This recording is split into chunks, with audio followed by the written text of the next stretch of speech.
வணக்கம் உறவுகளே! எல்லாரும் எப்படி இருக்கிறீங்க?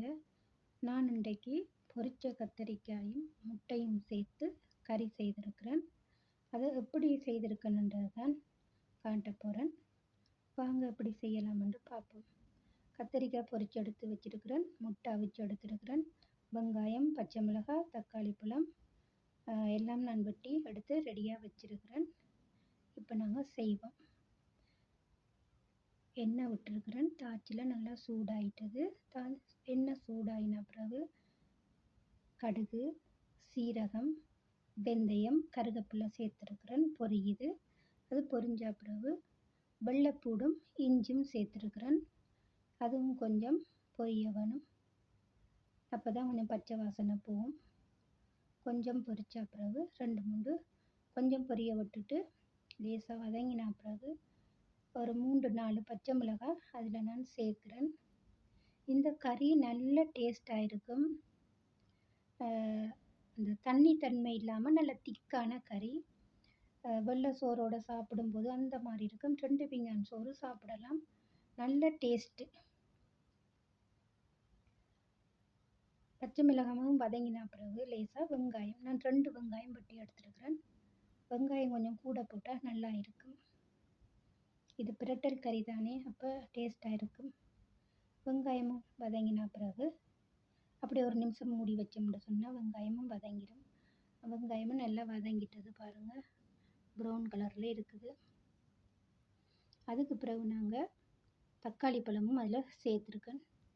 தக்காளி பழமும் சேர்த்துட்டு அந்த எண்ணெயிலேயே நாங்கள் கொஞ்சம் சரக்குத்தூள், மிளகாய்த்தூள், மிளகுத்தூள், மஞ்சள் தூள் எல்லாம் சேர்க்க வேணும். அந்த எண்ணெயிலேயே போட்டு மிக்ஸ் பண்ணணும்.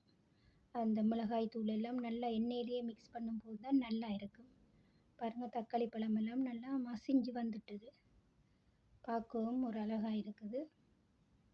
தக்காளி பழமெல்லாம் நல்லா மசிஞ்சிட்டுது. அந்த எண்ணெயோடையே எல்லாம் மிக்ஸ் பண்ணிட்டுது. தக்காளி சோஸ் கொஞ்சம் நான் ஊற்றுறேன். அதுவும் டின் பால், தேங்காய் பால் டின்னில் உள்ளது தான் நான் யூஸ் பண்ணுறேன். நல்லா இருக்கும். இப்படி நீங்கள் செய்து சாப்பிட்டு பாருங்கள். அந்த மாதிரி இருக்கும். ஒரு தடவை செய்து சாப்பிட்டீங்கன்னா இன்னொரு தடவையும் செய்து சாப்பிடணும் போல் இருக்கும். அந்த மாதிரி டேஸ்ட் இந்த கறி இப்படி செய்யும்போது. இது கொஞ்சம் லேசாக கொதிச்ச பிறகு கொஞ்சம் கொதிக்க விட்டுட்டு அதுக்கு பிறகு நாங்கள் பாருங்கள் நல்லா வந்துட்டு கட்டியாக இருக்குது. தண்ணியாக இல்லாமல் கட்டியாக இருக்குது பாருங்கள். அளவான உரப்பு சேர்க்கணும். ஆகிலும் உரப்பு போட்டாலும் சாப்பிட முடியாது. நான் இதில் 2 டீஸ்பூன் தான் மிளகாய்த்தூள் சேர்த்துருக்குறேன். மிளகுத்தூள், உப்புத்தூள், கறி மசாலா தூள் எல்லாம் சேர்த்துருக்குறேன். அப்போ தான் டேஸ்ட்டாக இருக்கும். கறி மசாலா தூள் சேர்த்தா இன்னும் கொஞ்சம் டேஸ்ட்டாக இருக்கும். எல்லாம் நல்லா எண்ணெயிலேயே நாங்கள் மிக்ஸ் பண்ணி செய்யும்போது கறி நல்ல டேஸ்ட்டாக இருக்கும். அதுக்கு பிறகு நான் முட்டையையும் இந்த பொரிச்சு வச்சுருக்க கத்தரிக்காயும் அதோடு சேர்த்து மிக்ஸ் பண்ணினா சரி. மிக்ஸ் பண்ணிவிட்டு ஒரு நிமிஷம் மூடி வச்சோம்னு சொன்னால் எல்லாம் அப்போ தான் உப்பு உரப்பு எல்லாம் ஒன்றடியாக நல்லா எல்லாம் மிக்ஸ் பண்ணி வரும். அப்போ தான் டேஸ்ட்டாகவும் இருக்கும். பாருங்கள் இப்படி இருக்குன்னு சொல்லி ஒரு கொஞ்சம் கொத்தமல்லியிலையும் வெட்டி எடுத்து வச்சுருக்கிறேன். இப்போ கறி முடிஞ்சிட்டுது. அதுக்கு மேலால் கொஞ்சம் தூவி விடுறதுக்காக கொஞ்சம் கொத்தமல்லி போட்டால் நல்லா இருக்கும். கொத்தமல்லியிலேயே மேலால் கொஞ்சம் தூவி விட்டோம்னா சரி. பாருங்கள் கத்தரிக்காய் கறி எப்படி இருக்குன்னு சொல்லி பார்க்கவும் நல்லா இருக்குது. பிடிச்சிருந்தா லைக் பண்ணுங்கள், கமெண்ட் பண்ணுங்கள், சப்ஸ்கிரைப் பண்ணி சப்போர்ட் பண்ணுங்கள் உறவுகளே. ஒரு தடவை இப்படி செய்து சாப்பிட்டு பாருங்கள். அந்த மாதிரி டேஸ்ட் நல்லா இருக்கும்.